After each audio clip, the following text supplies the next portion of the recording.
Әлихан Бөкейханов, Ахмет Байтұрсынұлы, Міржақып Дулатұлы, Халил Досмағамбетов, Шәкәрім Құдайбергенов, and many others. These are not simple names.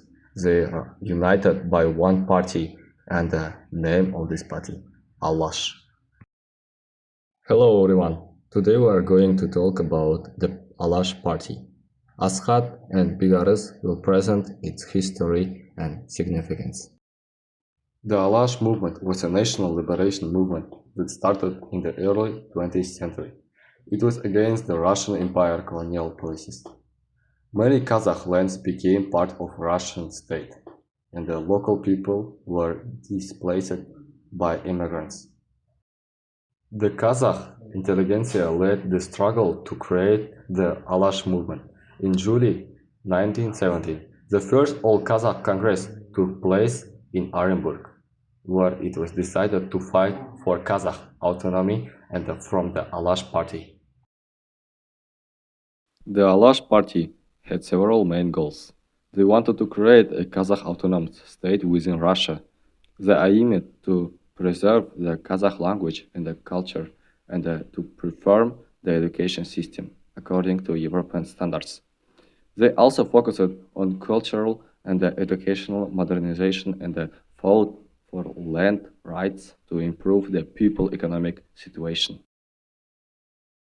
Zansha Dosmaghamedov said, "Our goal is to give the people the opportunity to decide their own fate. Only by achieving autonomy will the people take their fate into their own hands." On November 21, in 1970, the draft program of the Alash Party was published in a Kazakh newspaper. It had 10 main points. The first, Russia would become a democratic federal republic.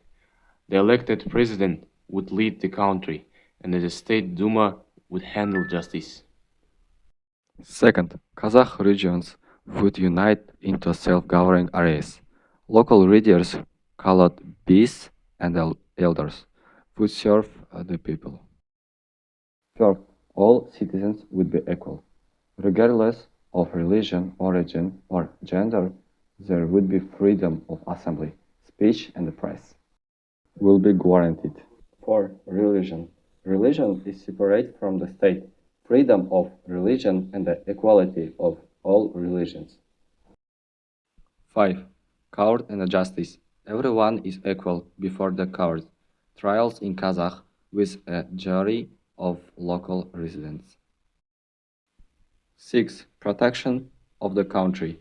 Military formations will be created at the local level, and the Kazakhs will serve in the mounted police. Taxes will be fairly distributed, depending on income and the state of the economy.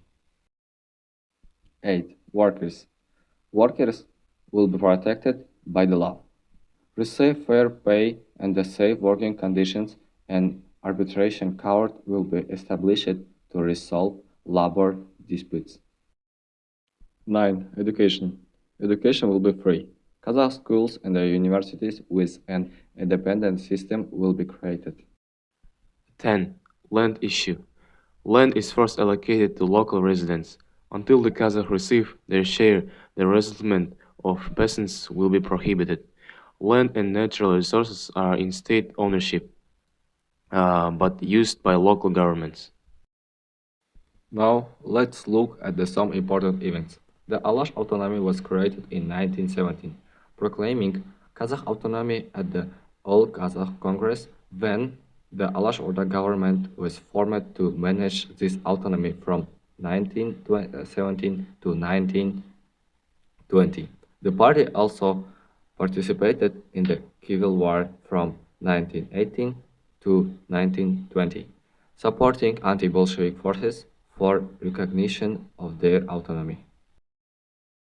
Unfortunately, the Alash party could not fully implement its program because the Soviet government ended Alash autonomy in 1920, despite strong resistance from the Bolsheviks who saw it as a threat to the power.